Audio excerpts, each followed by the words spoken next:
Come on. All right. Forgot the gavel tonight, kids. I'd like to call this regular meeting of the Board of Education to order. The next regular Board of Education meeting will be held Monday, October 7th at 7:30 p.m. in our board meeting room. I have brief comments this evening. First, we'd like to extend our condolences to the whole school district community. Jill Hines, a valued member of our staff, passed away this week. And certainly to the Tokenique community who knew Mrs. Hines well. On behalf of the board, we extend our deepest sympathies to her family and to everyone who she touched through her service to Darien.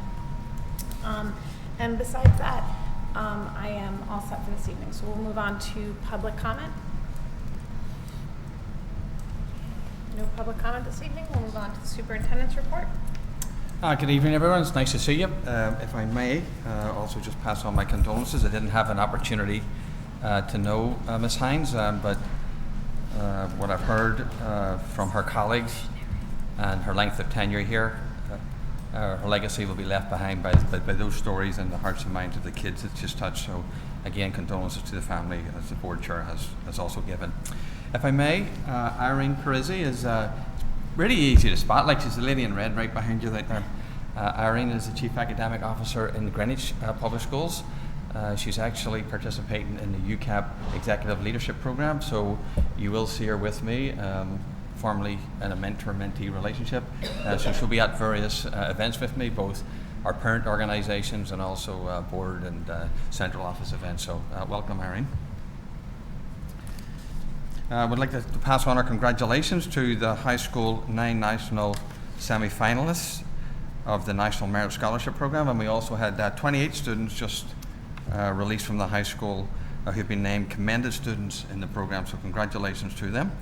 The Turkey Bowl football progress on that is that there is a meeting this week and another follow-up meeting, so we're trying to move forward and bring a recommendation forward. As Marge will indicate, the 5th grade teacher, we have secured the 5th grade teacher. He is now in place, so that's a good thing for the class of our homes. Our Chinese students will be arriving. You probably know more about the Chinese exchange program than I do historically, but I think it's been It's very exciting. Last year they That's didn't great get their news. visas. So oh, really? Okay. This is actually big okay. board Oh yeah. All right, well, I'm assuming the visas are okay. We have a group of 10 students and 2 teachers who will be coming to the school. They'll be arriving here Friday. I think we're going to be hosting them on Monday at Darien High School. So the reception will be on October 1st at 9 a.m. if anybody would like to join us for a wee small reception. I think you'll be well received at that. If you know Chinese, even better. And I think that there's October 7th, there will be a farewell dinner at St. Luke's Parish Anderson Youth Centre. So to my parents who are hosting our students, thank you. These things don't happen unless you open your hearts and your homes to our students and to our guests. And I think it's a tremendous program for any students in the state of Connecticut, and also for our students here in Darien. So thank you for that and for being host families to make that actually possible. Last week, Doug and some other members of the Oxford Ridge Building Committee and Design Committee, we went up to the State Department. Doug, I'm not putting you on the spot, but if you want to talk about it, that's fine. If you don't, I'll sort of editorialize a little bit. Okay. So they seem to like you up there. So. Okay. So we were very well received, and the project was. I think they were very pleased about the project. They had a few recommendations for us, but overall it was all systems go. Looks good.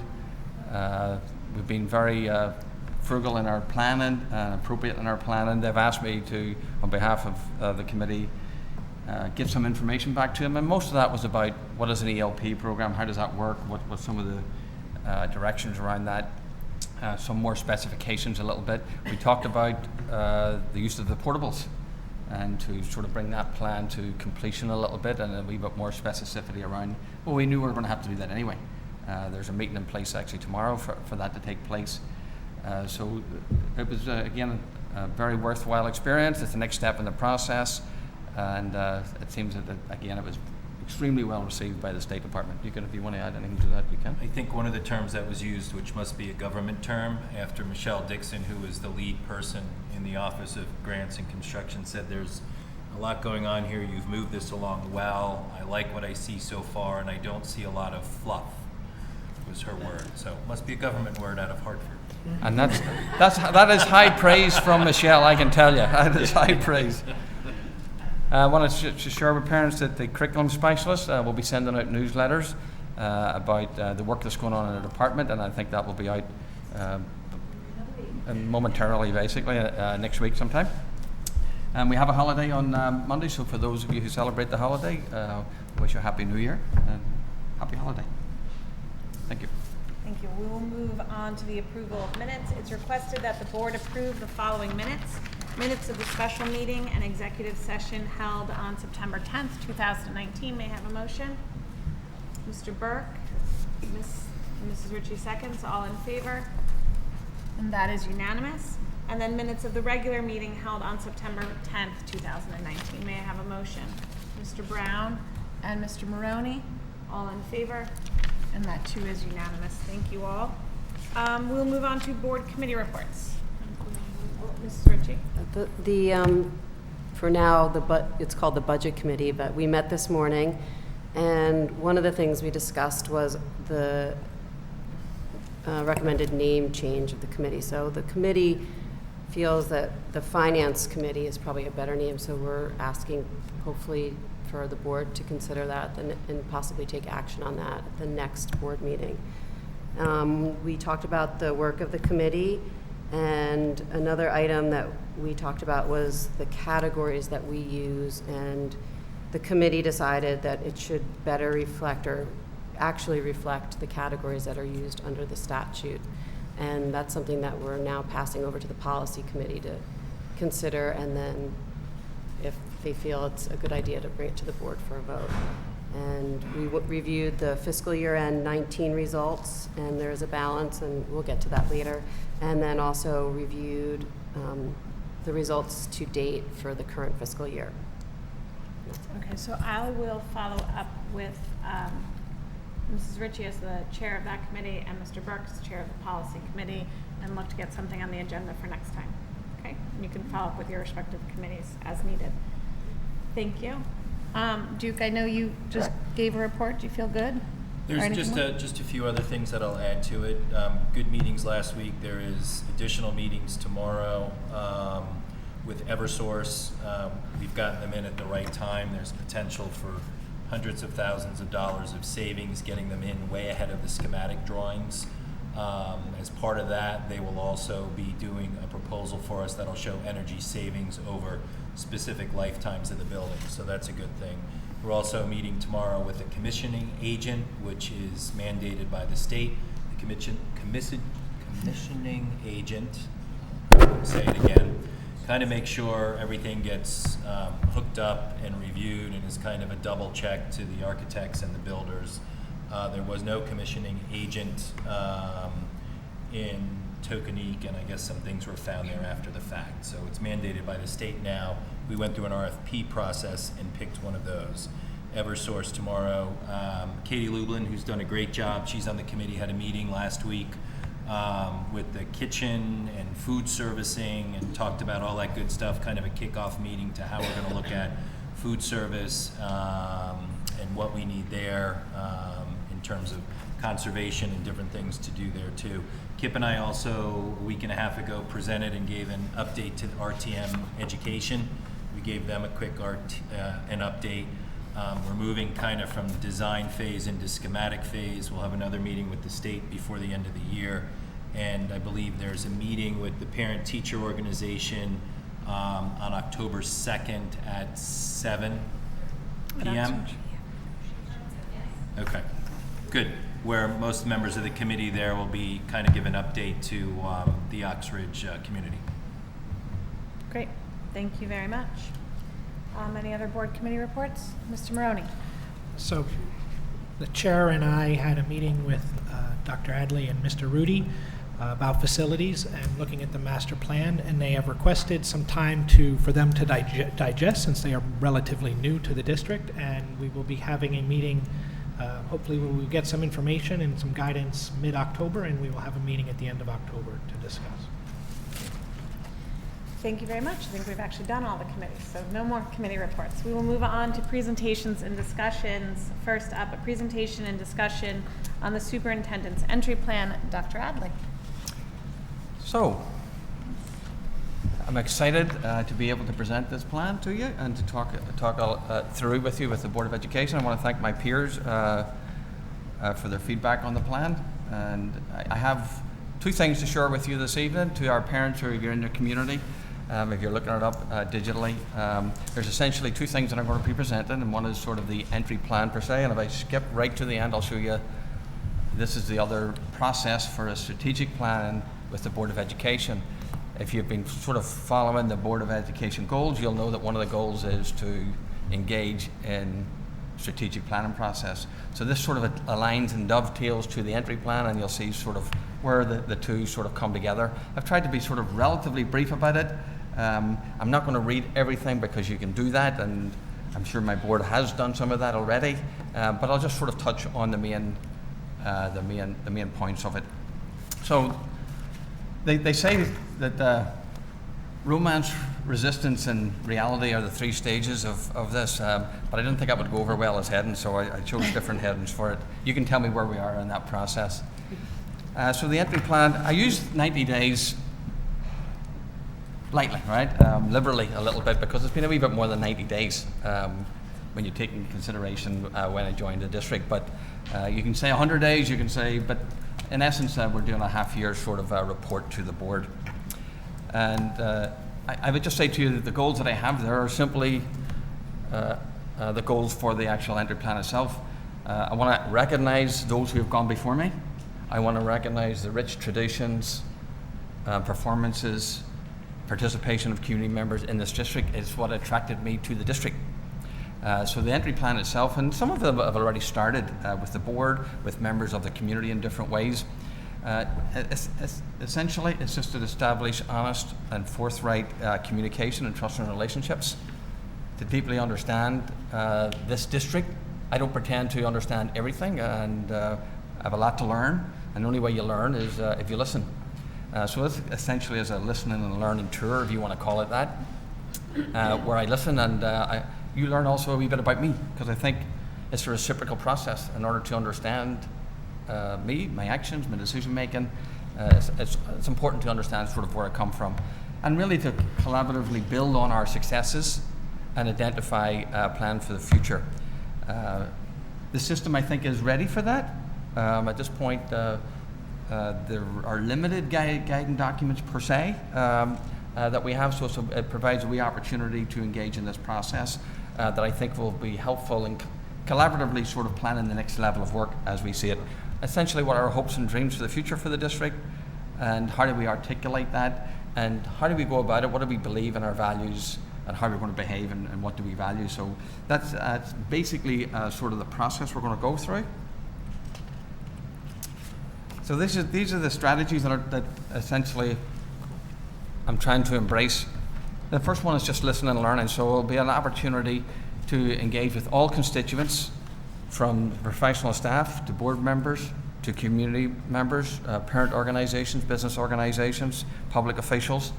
So really to get a good sense, and that has, for those of you who know me and are closer to me, you understand I've already started that process.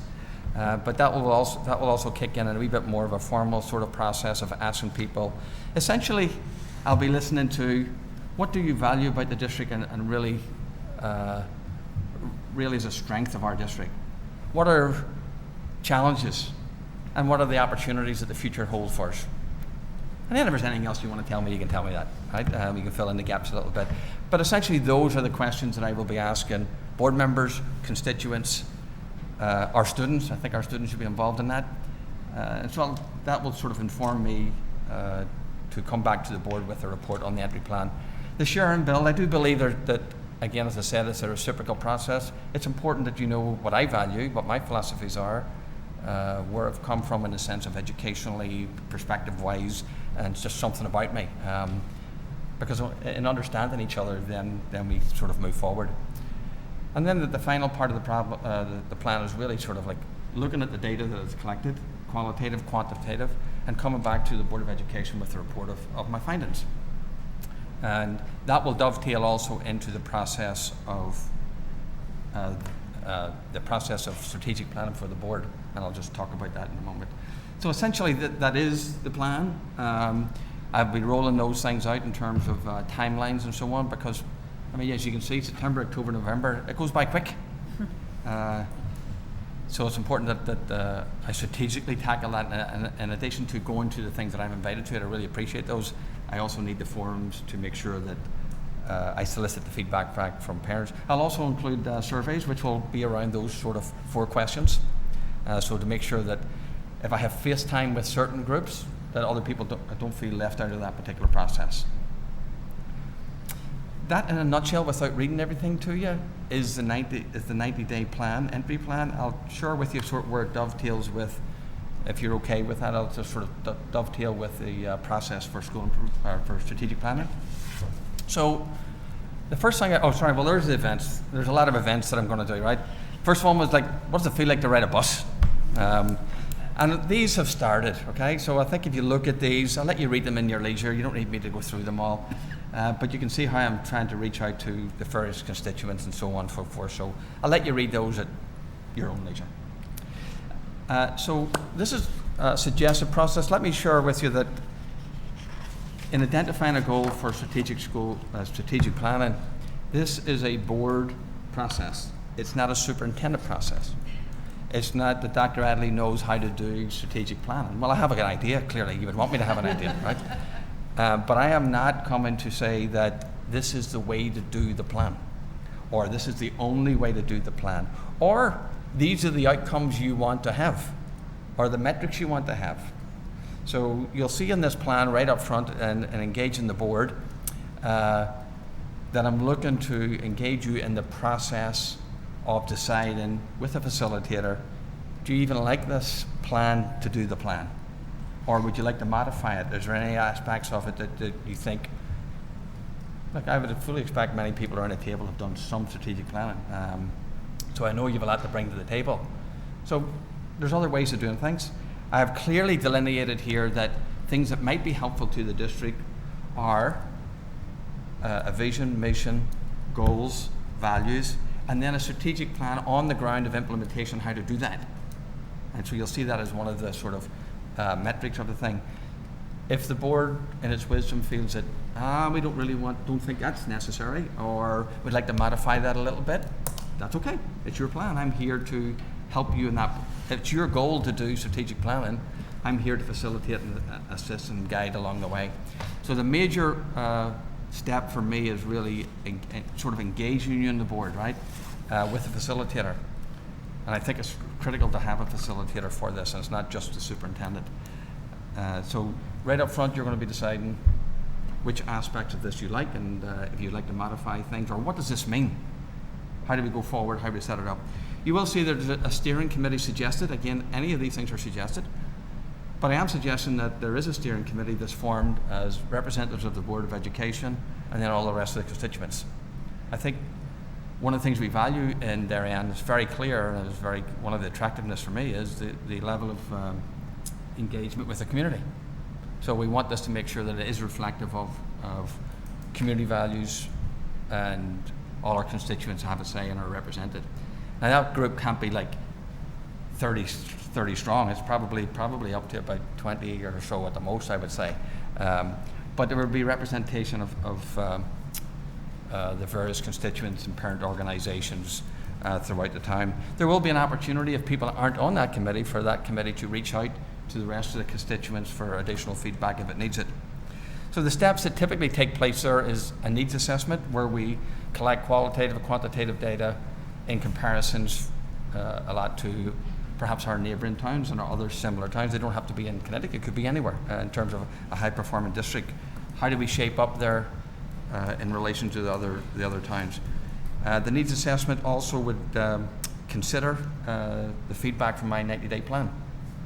So whatever I find out from there, that would also contribute to that. I will say the 90-day plan and the findings will do two things for me. One, well, we'll do several things, but one of them will be to feed into this, and the other one I will use it independently myself to make tacit connections, to reinforce things, help me with my decision making.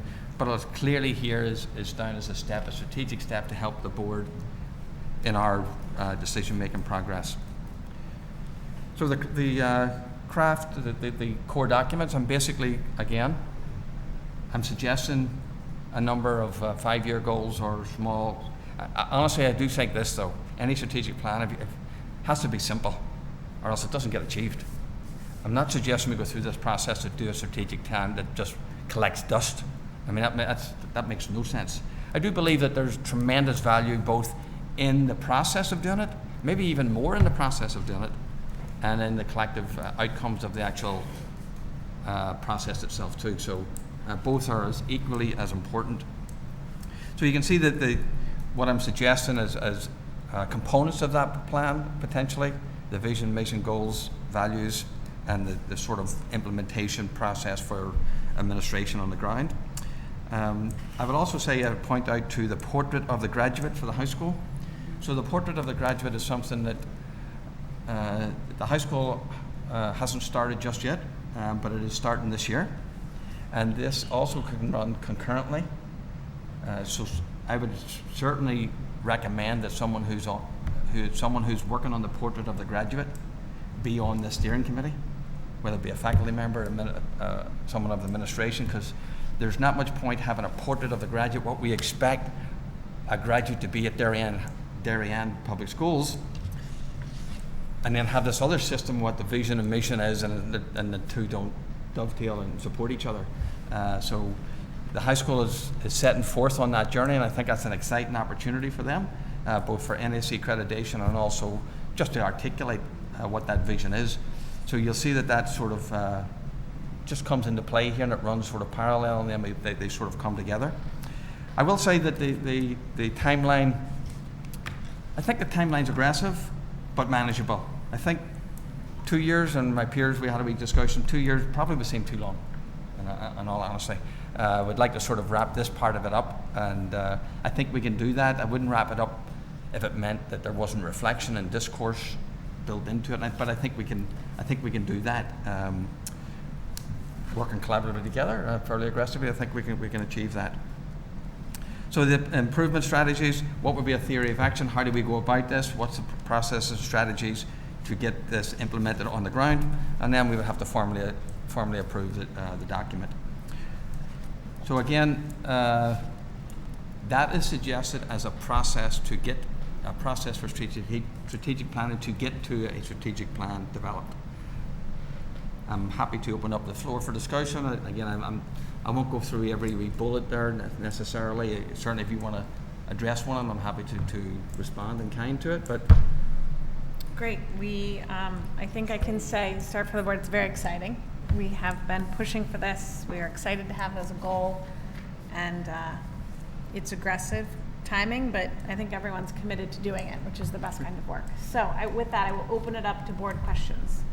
Mrs. Stein. I just have a technical question on the steering committee.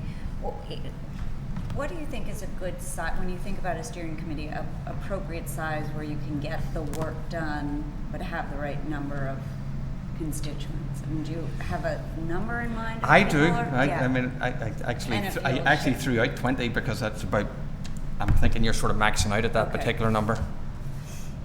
Thank you. Now, a facilitator might have a different opinion on that. That tends to be my opinion, that after that it gets very hard to do the work. Yeah. Board comments and questions? Mrs. McCammon. I'll echo Ms. Hockman. Thank you so much. So exciting. Can you talk a little bit more about the role of the facilitator throughout the process? Are you intending the facilitator to start with engagement, or will that person work with the steering committee kind of throughout the process? Depends. Honestly, once we have a facilitator, I think there's an opportunity there to decide: do we need assistance throughout the process, or do we not? So I think the board can make that decision, that you can certainly have someone who guides us the whole way. But once we discuss about, okay, how it's really going to work, how the facilitator is going to work, I think you have an opportunity to decide, we can do some of that ourselves. We've got professional staff and so on and so forth. We can do some of that, or not. Or Mrs. Ritchie? Just, excuse my ignorance, but are there people that do this for a living? So in other words, you go to Oh, a yes. company, okay.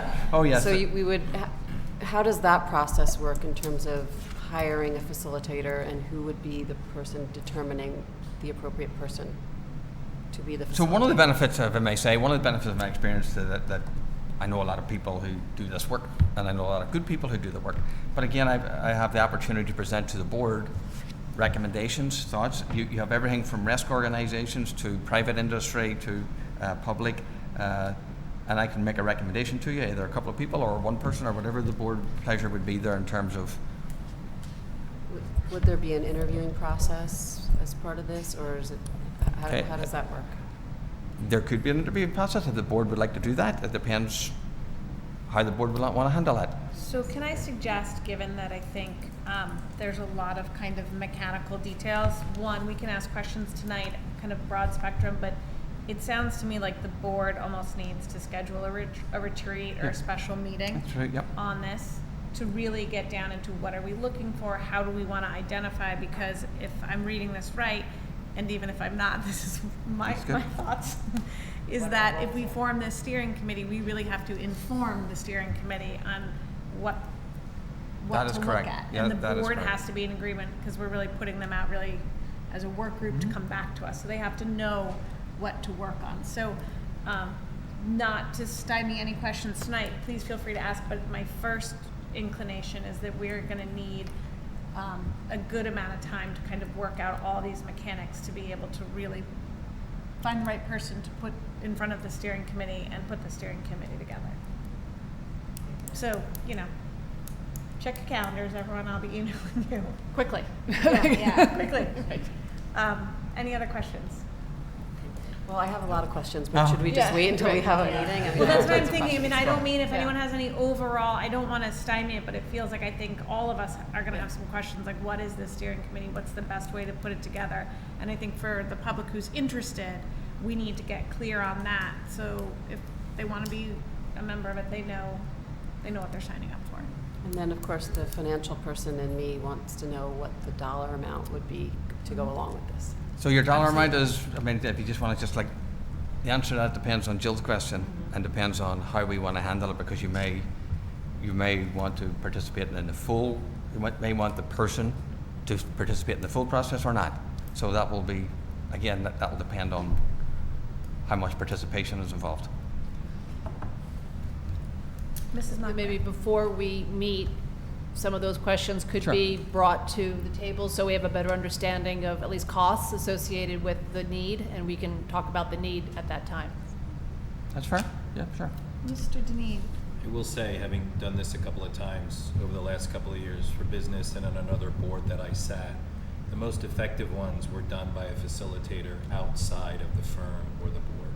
They just have a unique ability to come in, meet with stakeholders, gather information, present the information, and really work through these meetings that enable you to think through the process and really come back with a much better project than if it becomes a part-time job of a group of us internally. So I think that's the first step, and I would agree with that, hiring a facilitator to do it. So I happen to echo Mr. Deneen's sentiments there, and kind of what comes to mind as you're speaking is, quite frankly, finding Dr. Adley. We were able to do a lot of the work, but school leadership really helped us as the firm to put on the path, and we found an excellent superintendent. So, Duke, I would happen to agree. It's nice to have someone from the outside with fresh eyes, kind of help you move through this process, and I think we're ready for it. So I will schedule that, and we will keep you all posted. I know I think I speak for everyone up here, including my husband, who's calling, who wants to know the score of the game, that we're very excited about this. So the financial needs we need to look at, and then we also need to look at reaping the rewards. And I know that's what both of you are expressing as well. So any other questions, other than we're very excited to begin this process? Mrs. McCann. One other comment. I think the other thing that's exciting, one of the major, is in here your articulate improvement strategies. One of the major criticisms of strategic plans is that people put together pie in the sky and then do nothing with it. So I think it's really exciting that you have specifically talked about processes and routines. So not only are we going to come up with some great ideas, but there's some infrastructure in place so that these things are actually carried through and operationalized. So thank you for. That's a good observation, yes, thank you. Great. Any other questions this evening? All right, so I will work with Dr. Adley and the administration to come up with some possible dates and get them out to you as soon as possible. We will move on to the discussion and action of the 2018-19 final year-end financial report and return of the 2018-19 unused funds to the town, fiscal year unused funds to the town. Mr. Rudolph. Well, Rich gets up to speed, and I may just say, just officially again, thank him in advance of the preparation here. He got caught up to speed very, very quickly. He knows what he's doing, and we're delighted to have him here, and I'm delighted to have him beside me. So again, welcome and thank you, Richard. Thank you. So we'll start with the highlight of the fiscal year 19 and results. So we did have year-to-date expenditures of $97,785,889 against an adjusted budget of $98,122,266. So we did end the year with a surplus of $336. Is your mic on? I'm just wondering. Yep, I would say Jeff's gonna come out, and he's out. And there is. All right. Take Try two. that again. All right. So as I mentioned, we had year-to-date expenditures of $97.7 million against an adjusted budget of $98.1 million, leaving a surplus of $336,377, or 0.34% of the budget. So that is the year-end surplus. The two areas contributing the most to the year-end surplus included RC12 maintenance, which had a balance of just over $81,000, and summer school at $83,000. Not included on this, but we did discuss at the Budget Committee / Finance Committee meeting. There was a forecast that was presented to the board in June. That forecast had a year-end estimate of $144,000. The main drivers between the difference of the forecast were tuition and non-public tuition, and then electrical and RC12 came in lower than forecast.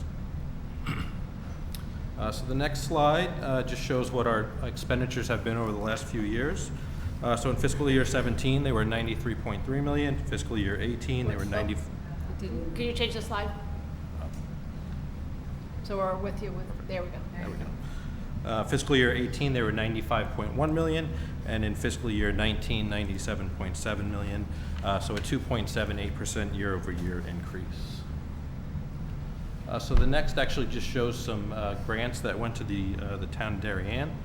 So the first being ECS, or the Educational Equalization Grant. So this is a grant that's submitted by the state to each municipality. It does not sit in the Board of Education's budget, but does sit on the town's budget.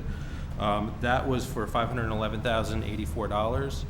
Every year, special education excess cost gets adjusted. It could go either way. It could be a positive or a negative. In this case, it was a positive of $45,521.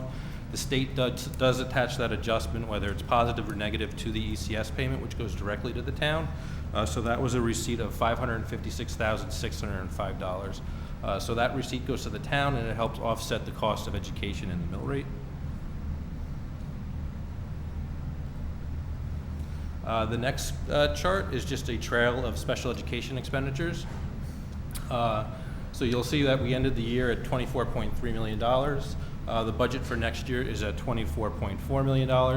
It's about an increase year over year of 0.23% from end expenditures to the budget next year. And you can actually see over the last 3 years, the trail of growth has actually slightly declined. You see it at 3.44 to 2.91 to 2.23. And then just some federal and state grants. So the largest grant that the district receives is IDEA Special Education. There are 2 IDEA grants, that and the IDEA Preschool Grant. They're both 2-year grants, and so there is carryover funds. In the case of special education, the IDEA grant has carryover funds of $157,819. And so the final chart is really just our expenditures against the adopted budget, and then the adopted budget for 1920. So you'll see that we ended the year again at the $97.7 million. The adopted budget for fiscal year 20, the budget that we're currently in, is the $100.1 million. So year over year, that's about just shy of a $2 million increase, or a 2.04% increase from expenditures. Any board questions or comments? Thank you, Mr. Udall. I know this was talked about extensively today at the Budget Committee meeting. Anyone else have any thoughts? Mrs. McKenna? Can I just say thank you for adding in the percentages on the special ed side? That looks great. And thank you for all the detail. It's a great presentation. Thank you. I believe when we look at an overage and maintenance, that has to do with the transfer we went in for specific projects. And so that came in under budget, and that's what we're looking. It's not that we haven't kept up with our maintenance as Correct. budget. Okay, thank you. And then on our special education, we've looked at our transfers in and where we've ended up. Correct. Okay, thank So, you. just to highlight it a little bit, we did receive more excess cost reimbursement, which is a reimbursement for expenditures. So the revenue was up, but we did have expenditures in certain line items that were higher than budget to close the year. Okay. And so then I would just add, and we know we budget conservatively because excess cost is our big question mark every year. We serve students' needs no matter where they are and no matter what the state does, so we try to budget that. Or our discussions around this table is when we've budgeted conservatively so that at no point have we overshot our projections and we're going back to the town asking for money rather than being in the position of returning funds. Yes, no, I know. Any other questions?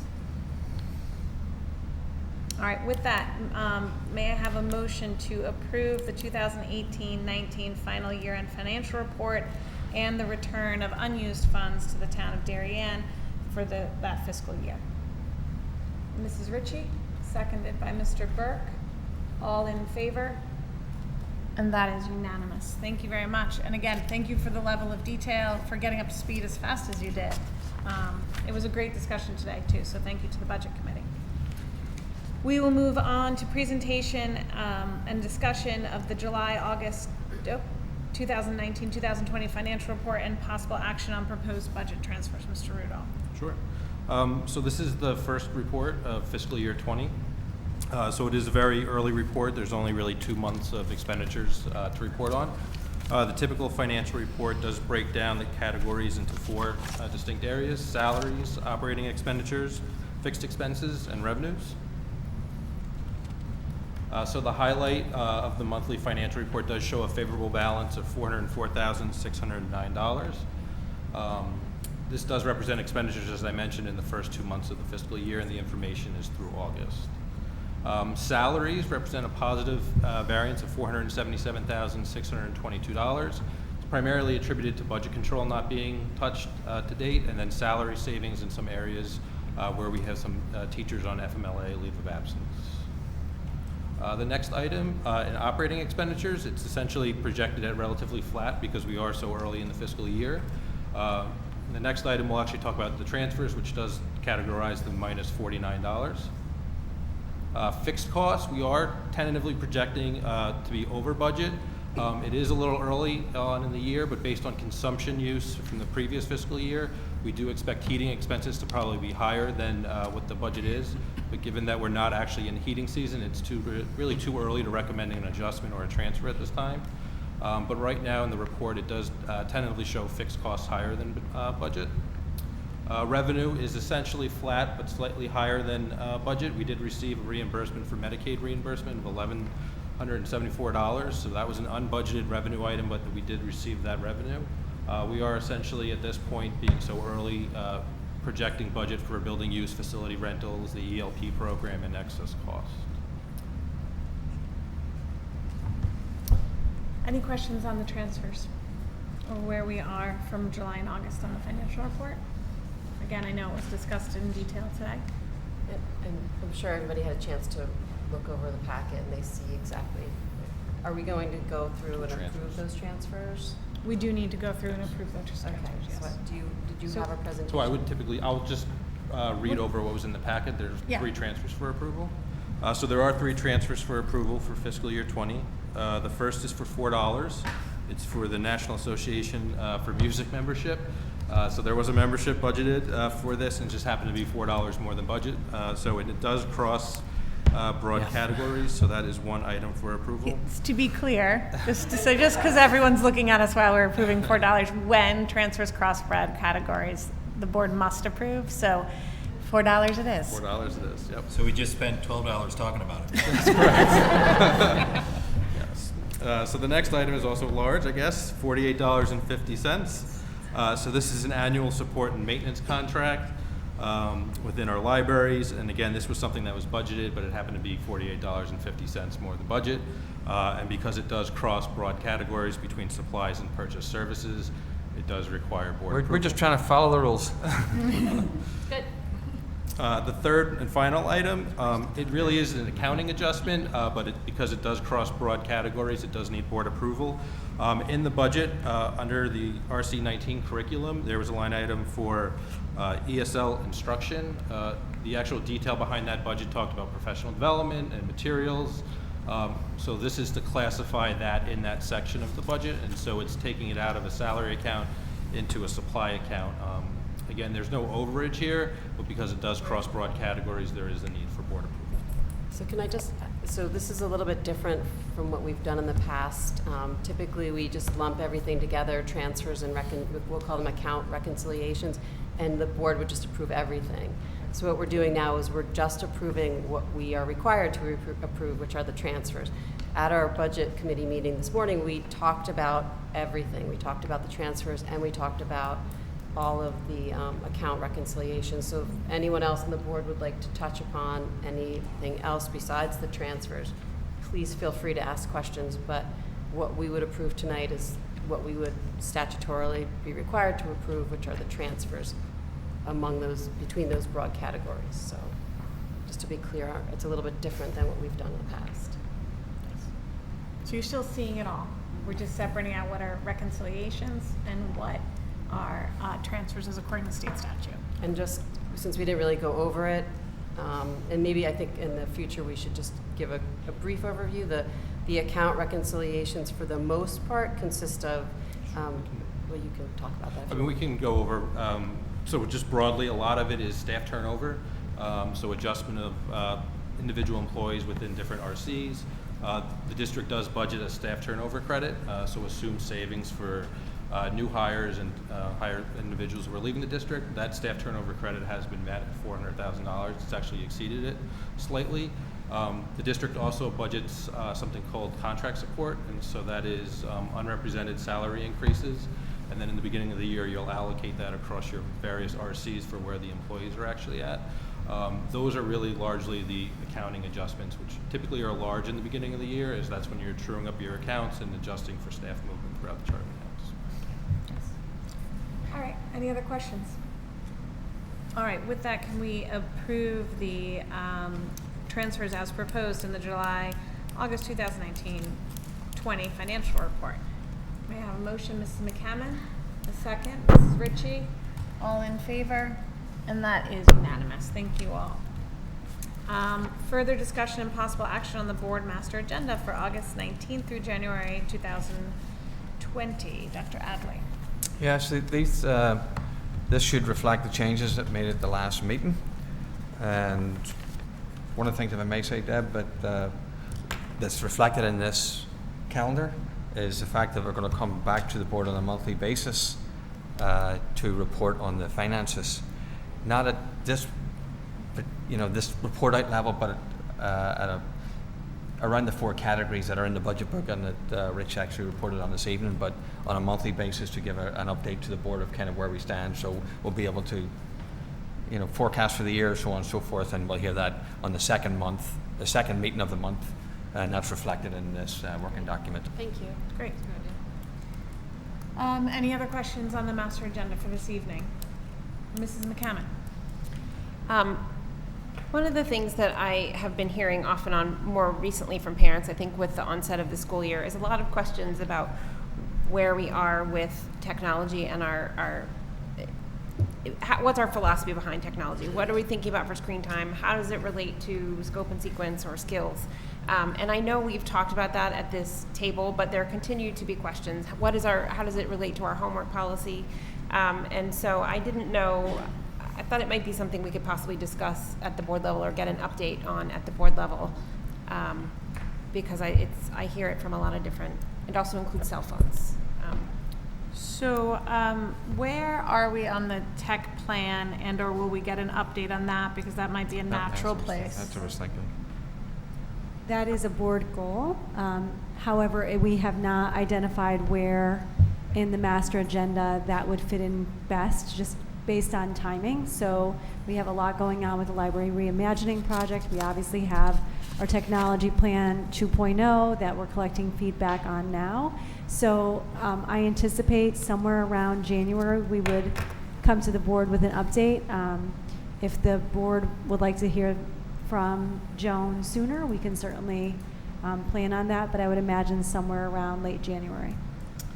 So my thinking, and it's open for everyone here, is Joan came into the district. If we give her at least a solid 6 months to be able to truly assess and update the board on what she's seen and her vision, I think that would be helpful. So whether this makes January 2020 or February 2020, that kind of natural half-year break. But it sounds like if there's questions that you're receiving, if you can send them in, because operationally they might be able to turn answers back out to both parents and then in turn the board.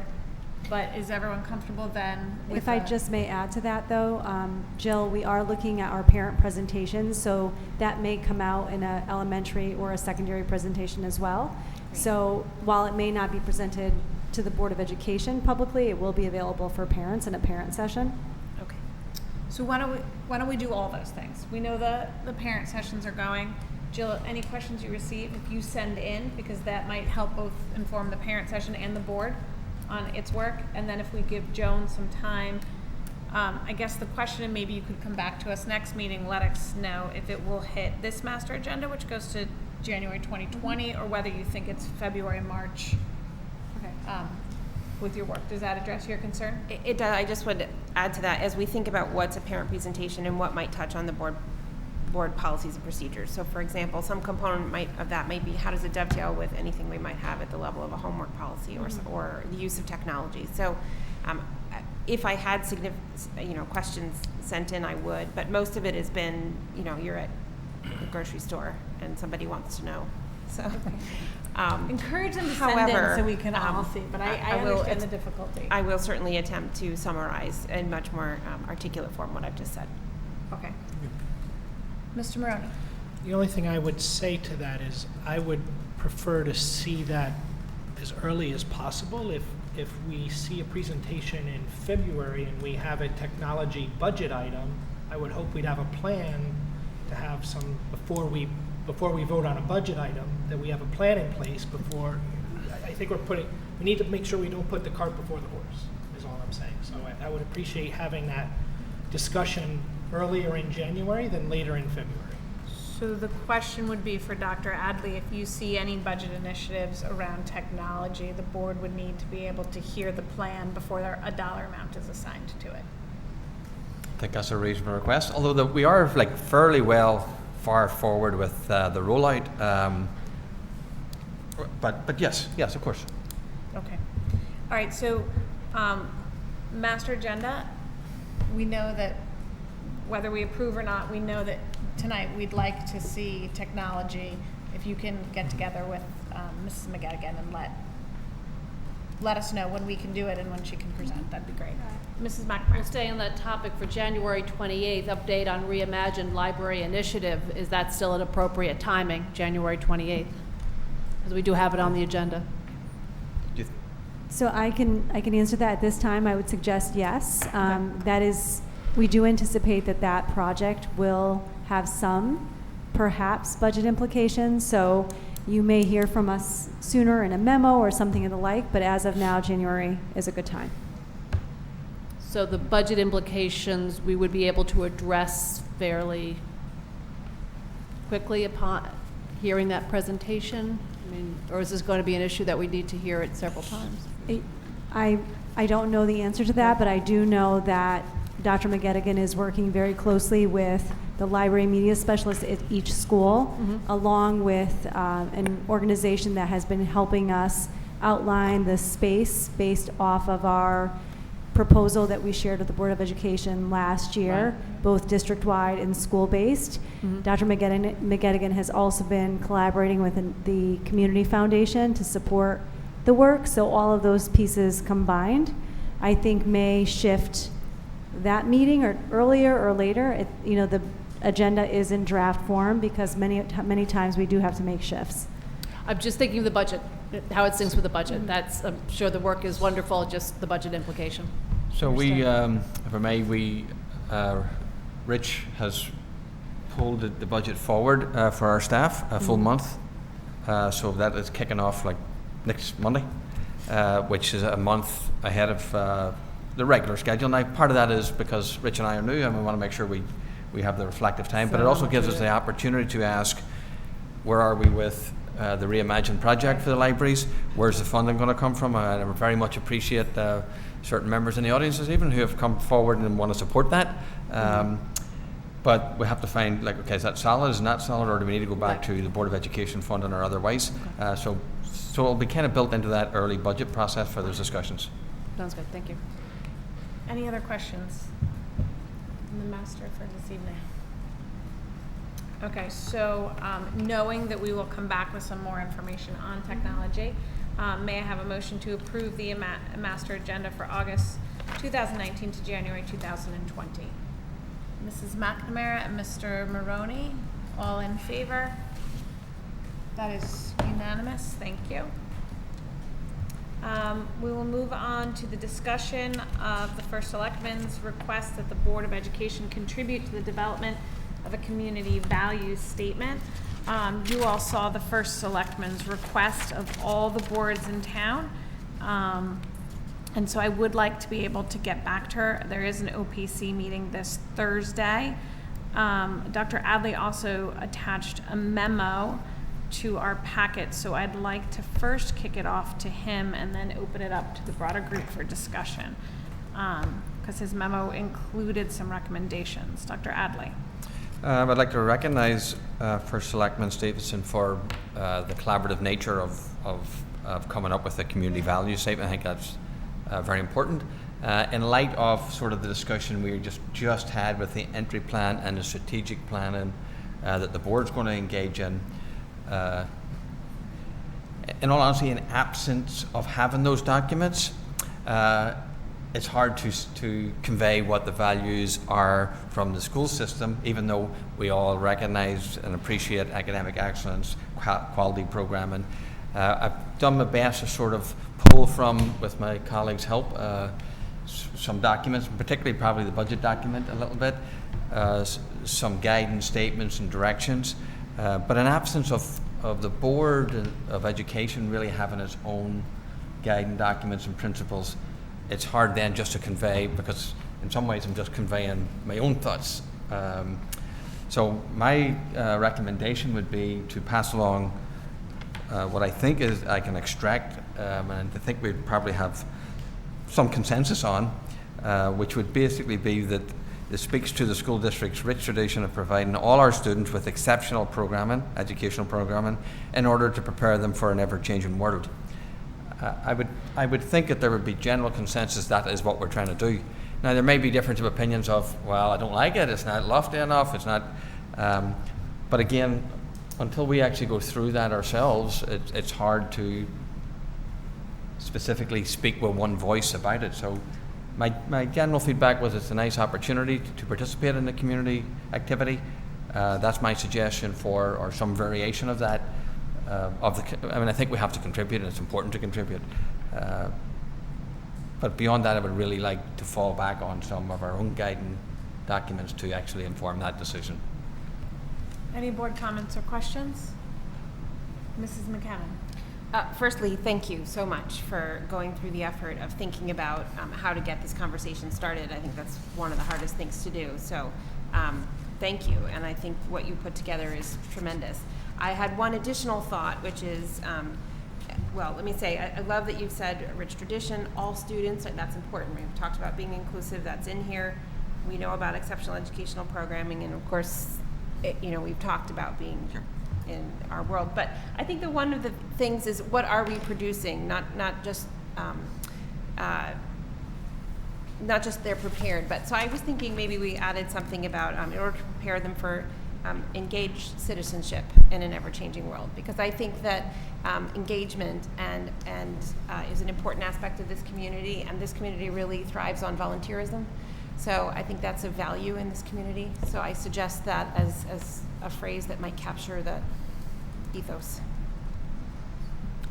I'll defer that to the board. So. Comments and questions? I'll support that. I think that's well put.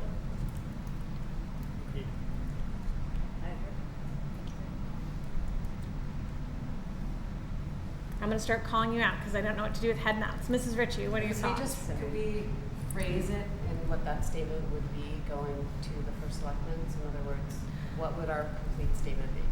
Adding that in. Well, one, I will tell you that I share Dr. Adley's both appreciation for contributing to the community activity and also moment of like it's hitting us at a weird space where we're about to go through this whole exercise. So I think it has to be broad. And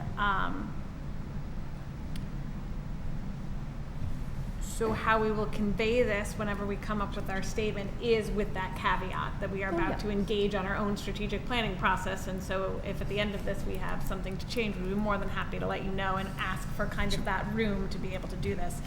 As to, are you asking to the specifics to Mrs. McCammon's addition? Right.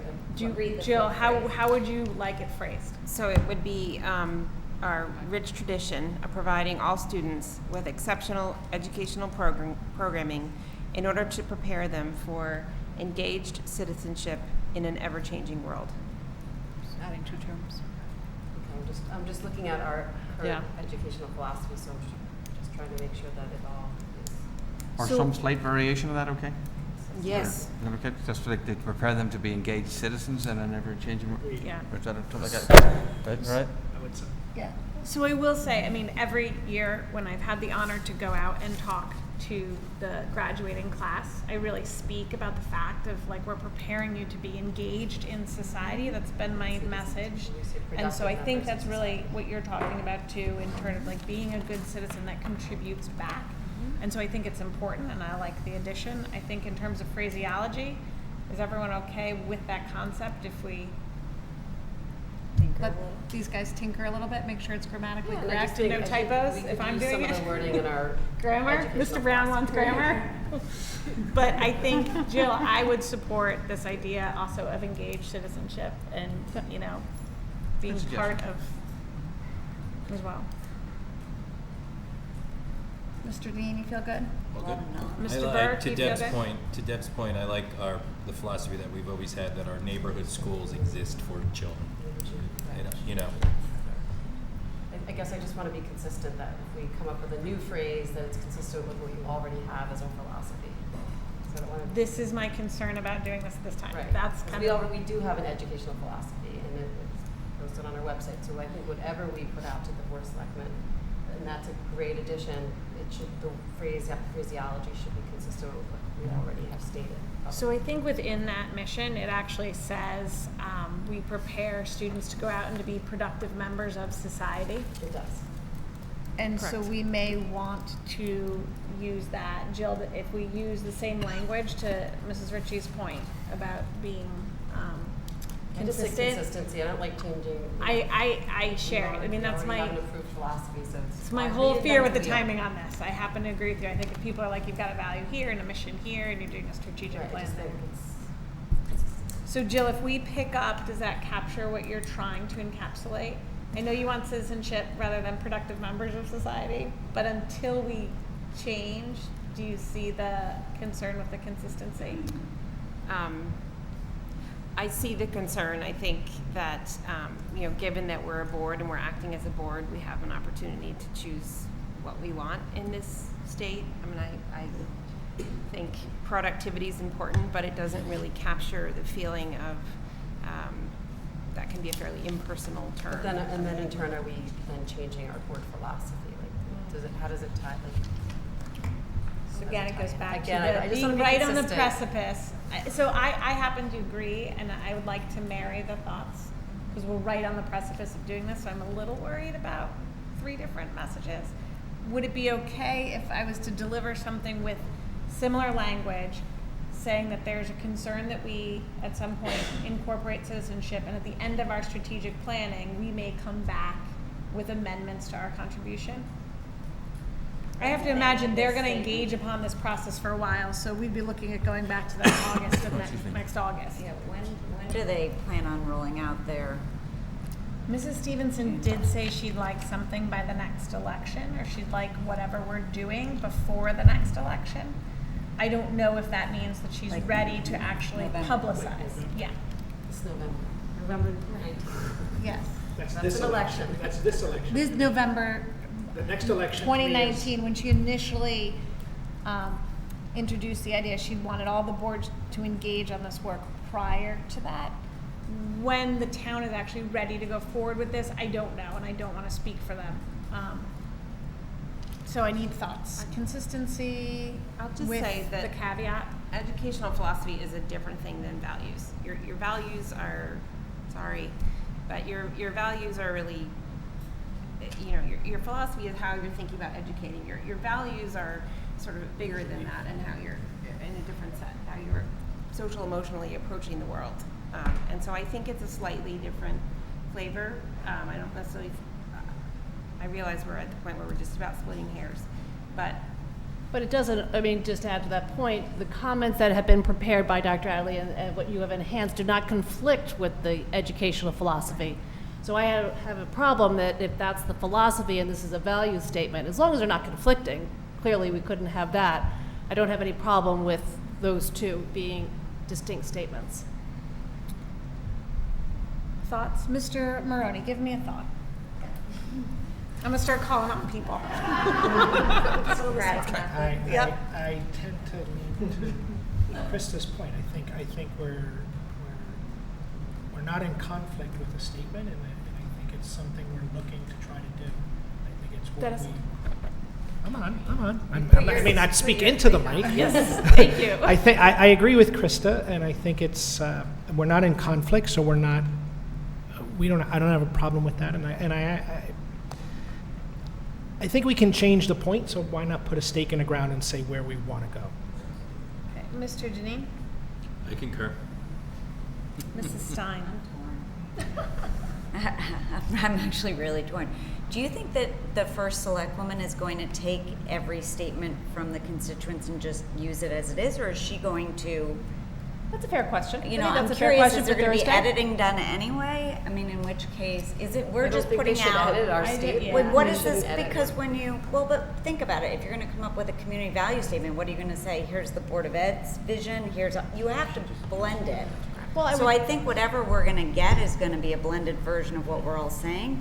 If that's the case, I go with what Jill said, because I think it sounds better in terms of adding to a vision statement. But No, I if think it's a it's, fair you know, question I to bring don't up on know. Thursday as to how is this I'm going to be curious. incorporated.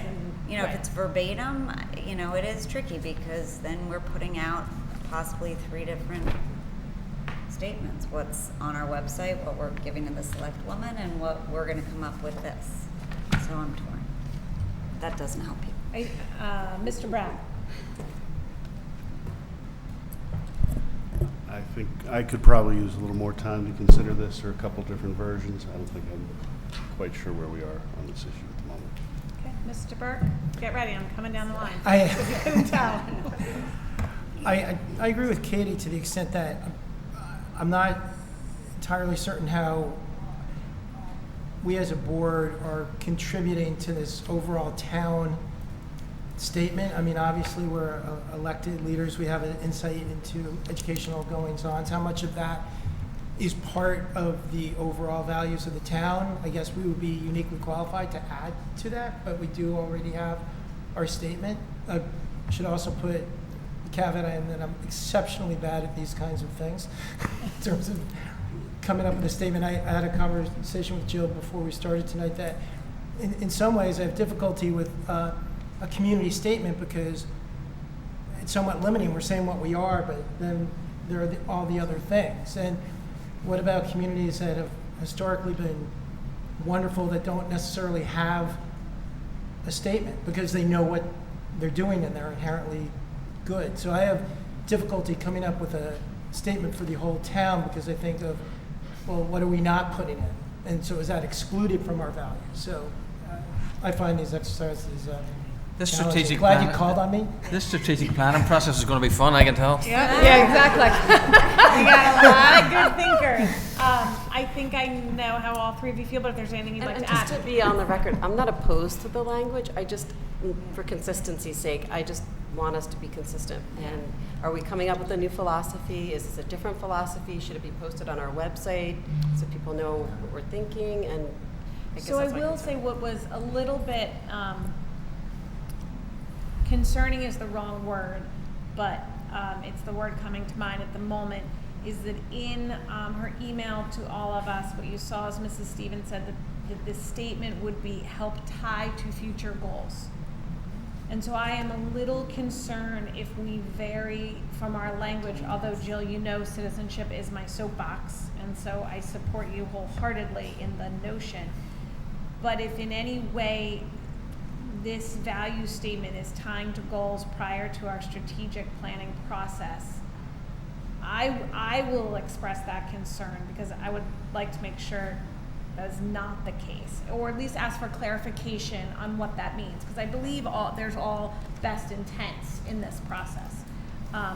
But in that sense, I am in Mrs. Ritchie's camp, where if we're talking about tying things to future goals or processes and how we make decisions, it's hard to veer from our philosophy until we've gone through the strategic planning process. So in a year from now, I think we'll be better equipped to answer that because we will have gone through this whole process, and that might include changing the philosophy, changing the mission statement. But until then, whatever we come up with, I'd like to be able to go to the selectmen and say, we're happy to contribute, we want to contribute, this is our statement, and you need to understand the process we are about to engage in. That's kind of where I'm falling. So then it seems like we're in a place, and based on listening to this conversation, where we should just stick with what we have for now. This Until we didn't go come, through the process. this didn't come out of thin air, right? Because Dr. Adley, you found this in existing documents. So I know it's not our articulated educational philosophy. Presumably we have articulated components of this in other Primarily the That's source was budget book. budget books. So this is not new language necessarily, although it isn't.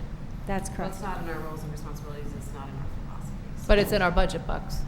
That's not in the Yeah, it's philosophy. pulled from, if you look at some of our websites or our budget book, you'll hear about how we prepare students for an ever-changing world. And the intent is to be as responsive as possible each and every day. That's part of our model and how we write curriculum, revise curriculum, support students day to day, is that it's not fixed and that it is flexible to what students need.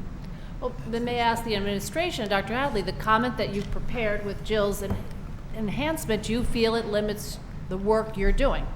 No, honestly, I don't. I am worried about creating a statement that we want to then endorse, like now, for our website or otherwise, to be honest with you. I think I can get confusion. I just think that it recognizes the time and place we're in and the wee conundrum we're in a little bit, but I'm just trying to thread a needle as to, I'm also using very direct descriptions of what it's going to be used for, because I don't want to speculate or extrapolate what I think it could be used for or not.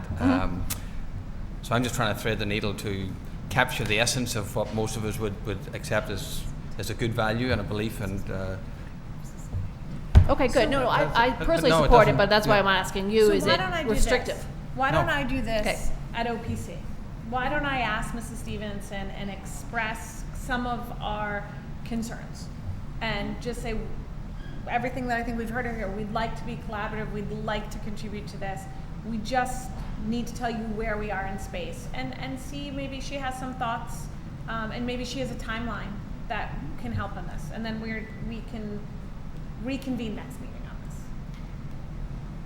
Is everyone comfortable with that? I like that. I do think that you could provide maybe not formally, but you could provide some of where we are, so that some of the thinking, like the educational philosophy, this language, could be provided even if it isn't formally, because I think it would be worth it for this board to understand what the process will look like on the selectmen side. So if their process is merely to take a bunch of words and then construct something, then what they need from us may be different from a very formal statement. Yes, and so all we have at the moment is the email you all have, so maybe if I have that conversation, because I know all the boards were talking to my boards, we can go back and I can come back to you in October with some more information. Yeah, I think we need clarification as to how this will be used. Yes, let's do that. So you'll see this back again. Action items, Mrs. Siam. Just the filling of the 5th grade position at Holmes and the resignation that I told you about at the last meeting. So may I have a motion to approve the PAR dated 9/23, are we 24? And I'm losing my days. 9/24, 2019. Mr. Burke and Mr. Deneen, all in favor? That is unanimous. And public comment. I see you, Mr. Davis. Wait a second, I'm actually taking this. You're going to have to speak slowly and with your address again. I know. It's the deal. Jack Davis, 197 Hoyt Street. And I still have a 9 o'clock In override. Darien. Yes, of course. And I still have a 9 o'clock override there. Not to stir the pot a little bit, but I just want to reiterate something that Mr. Burke said. Whenever you come up with this, you have to be very cautious of what you're not saying as well as what you are. The word citizenry has several meanings. Are we talking about a U.S. citizenry? And don't we have students that are not U.S. citizens in our school? We have many of us who've worked in a global environment. I did for years traveling the world for Chase. So I'm just curious whether or not we're not preparing people. I do agree citizen is important, but are we not creating global citizens in an ever-changing world, as opposed to being myopic in just local? Thank you. Thank you. Is there any other public comment this evening? Seeing none, may I have a motion to adjourn? Mr. Maroney, It's too early. I don't know knows what to do. May I have a second? Mr. Berg. Everybody came alive. All in favor? Before I get called on. And this meeting is adjourned. Thank you all so much. We'll see you next meeting. What?